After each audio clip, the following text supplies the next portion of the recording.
And welcome to day 20 of our 30-day Power BI series. Today we are diving into one of the most visually captivating ways to present geographic data, maps and field maps. So this visualization allows you to represent data spatially, giving your reports an extra edge. So let's explore how to use them effectively in Power BI. Let's see what is a map first. Okay. Water maps. So maps in Power BI are used to display data points geographically. Use bubbles or points to show data distribution, size, or density based on geographical locations like cities, countries, or coordinates. Water field map. So field maps, also known as chronopeth maps, are used to display data geographically. They fill geographical areas like your countries, states, or regions with colors to represent data values. This helps us visualize patterns and trends across different regions. Okay, so let's get started with Power BI. Now on the right side of the screen, so I have a two data sets, cities.csv and the orders. Okay, so let's look at the data set first. In the orders, I have a city, country, customer ID, customer name, so on and so forth. All right, so in the cities.csv, I have a country code, country ID, country name, ID, latitude, longitude, name, state code, so on and so forth. All right, so in the previous video, we have learned about the scatter chart, but in today's class, we are going to learn about the map and the field map here. Okay, let's look at the map first. Double click on that icon, you get a tile on the screen. So drag and resize the map. So in the this is our map. Okay, so in the location we'll give a country. All right, so in the data set country we have only one country, that is a United States state. That's the reason the circle is showing near the United States. Okay, so in the legend I'll give a region. Okay, so that I want to see the different regions in the United States. And here in the bubble sides, let us give a customer name. So, like how many customers we have, count of customers in the different regions. Okay, we have a country, United States, region is East, and count of customer name is 474. We have okay, country, United States, region West, the customer count of customer name is 470. Okay, and again the country United States, region South, and count of customer name is 442. Okay, so this is how you can see it. Now let us use the other data set. Okay, so the cities.csv, here I'll give a, country name and the location. I have so many countries here. All right, so now you can see, and here we'll give a country code in bubble size. Okay.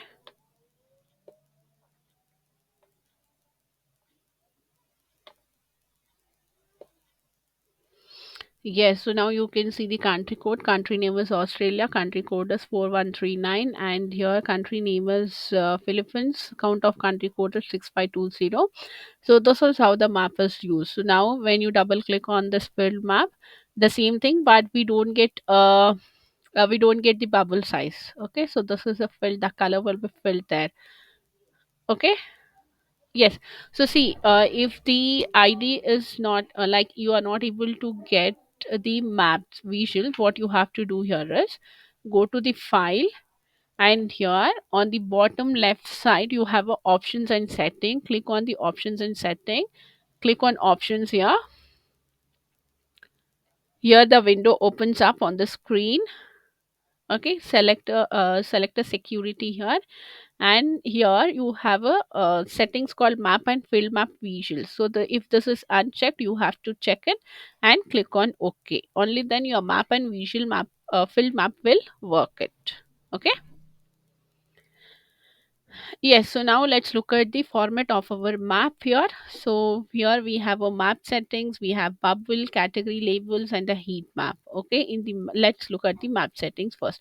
In the map settings, you have a style. So like what style you want it a dark style, you can give it a dark style. We have a dark style. Okay, now if you want to give a light style, even that you can give it. And these are the different styles. We have grayscale, so you can give a grayscale. Road, so this is a road here. Okay, by default the style of the road is selected. If you want to change it, you can change. Let us give a dark. We'll show label. So here you can see the label: Pacific Ocean, Indian Ocean, Atlantic Ocean. Okay, the labels you can see. If I turn it off, you cannot see those options here.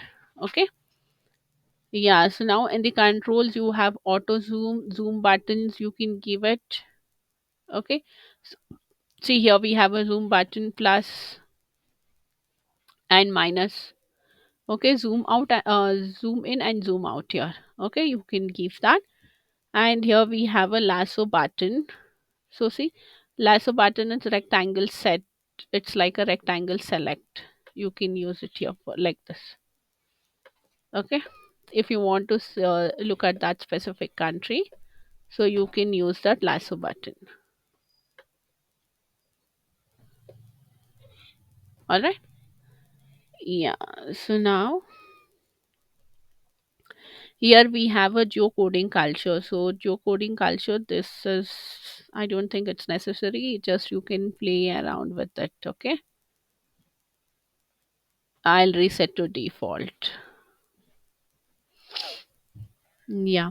So now here we have a we are done with the controls and the styles. That is map settings. We are done. Now let's look at the bubble settings. So in the bubble settings, you have a magnitude, okay, and you have a data range. You can increase the size and decrease the size here. Okay, in the minus. Yeah, so see here the size of the bubbles is increased here. Okay, to 77. So here you can do that. You can play around with that. Okay. Now you will have a colors. You can select a color for your bubble, whichever the color you wanted. So if I want to give a red, so you can select that, the color. Okay. So this is your bubble setting. And here we have a category labels.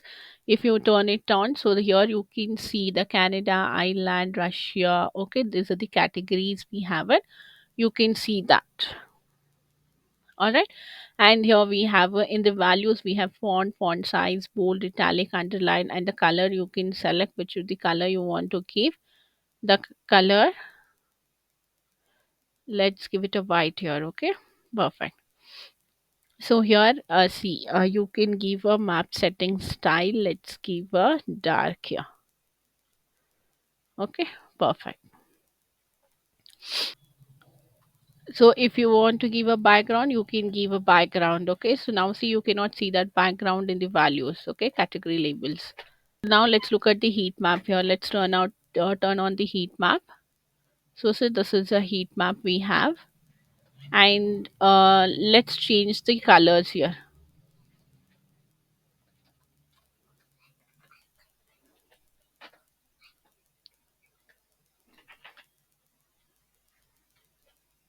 Yes, so basically what we are doing here is 0% gradient stop, 50% gradient stop, 100% gradient stop. We are selecting it, so it's a heat map here. Okay, so for that we are selecting. And here let's change this to a filled map. Let's look at the format visual for the fill map as well. Here we have only two settings, that is map settings. So here you can see the style and the control we have seen in the map as well. And here we have a fill color. So you can change the color of this, only one. Okay. See, the color will be changed here. Okay. So this is how your map and the fill maps works.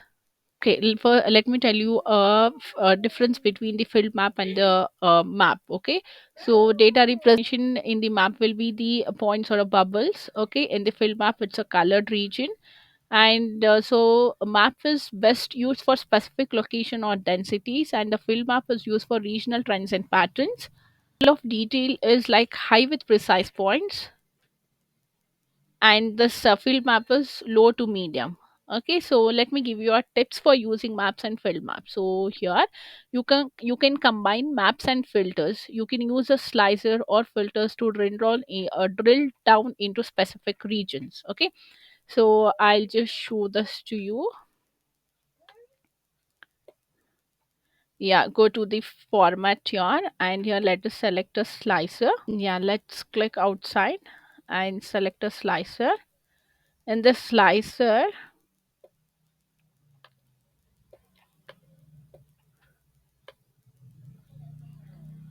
Okay, I'll give a field as a region here. Okay, or here the country name, let's give it. So we have a different country. So which country data I want to see? I want to see the Afghanistan.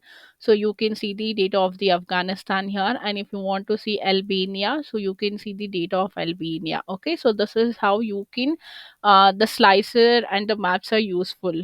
Okay, so you can combine this filters and the maps. Okay, so you can drill down the specific regions here.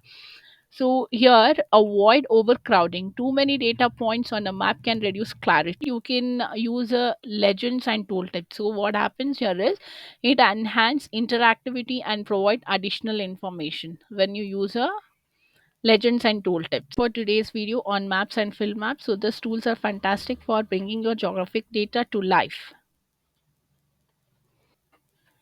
In the next video, we will explore another amazing visualization in Power BI. Don't forget to like, share, and subscribe. And I'll see you tomorrow for day 21. Happy learning. All right. So